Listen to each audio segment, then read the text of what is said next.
Chapter 6 Laboratory. On Earth number 2, Dr. Robert had been working flat out trying to understand how he and Sebastian had managed to see doppelgangers of themselves in another dimension. The Corona laboratory was quieter than normal since Dr. Robert had sent most of the staff home in order to maintain secrecy about what he and Sebastian had discovered. After little or no headway in the first few days of investigation, he had called in the help of his assistant Helen. Helen Pringle, Dr. Robert's senior laboratory assistant, was no simple laboratory tech. She was a highly qualified scientist in her own right. Her specialty was high-energy physics.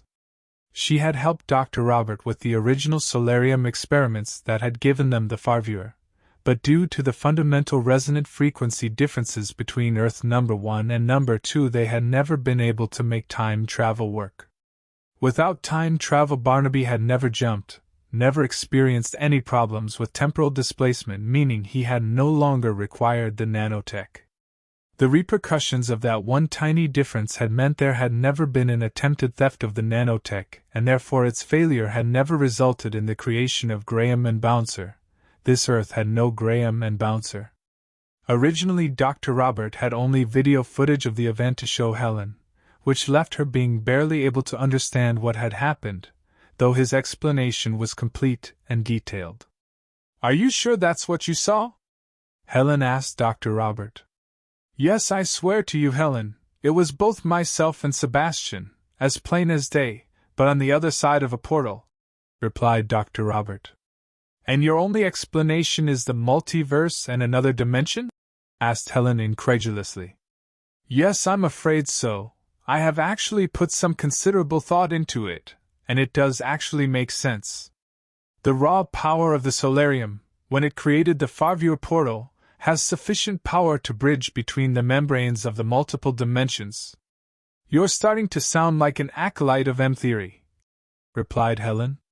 Dr. Robert sat back in a nearby bench stool and took a sip of his cup of tea. "Yes, I suppose I am. It is a jolly good theory." Edward Witten had first postulated the existence of M-theory, a theory in physics that unified all consistent versions of superstring theory at a conference at the University of Southern California in the spring of 1995. His announcement initiated a flurry of research activity known as the Second Superstring Revolution. "Well, I suppose when you put it like that, it may well be the only explanation," replied Helen. "How do we proceed?" "Well, that's the tricky bit, and hence why I called you in. We have to prove M-theory." Helen digested what Dr. Robert had just said and all it implied and simply replied, "Okay, right, just prove M-theory, hey. And what exactly do we do after lunch?"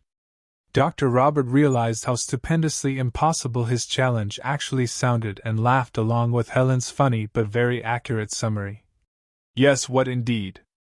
Meanwhile, on another Earth, Earth number 371 to be exact, Bouncer and Graham had shifted into car park furniture and had been scoping out the Corona laboratory since daybreak, comparing the faces of people entering the laboratory with internet lookups. Communicating via their nanotech, Graham commented on the sheer number of highly acclaimed scientists that worked at Corona. "Bouncer, we may be onto something here. All these people are experts in their respective fields, particle physics, whatever that is, chemistry, electronics."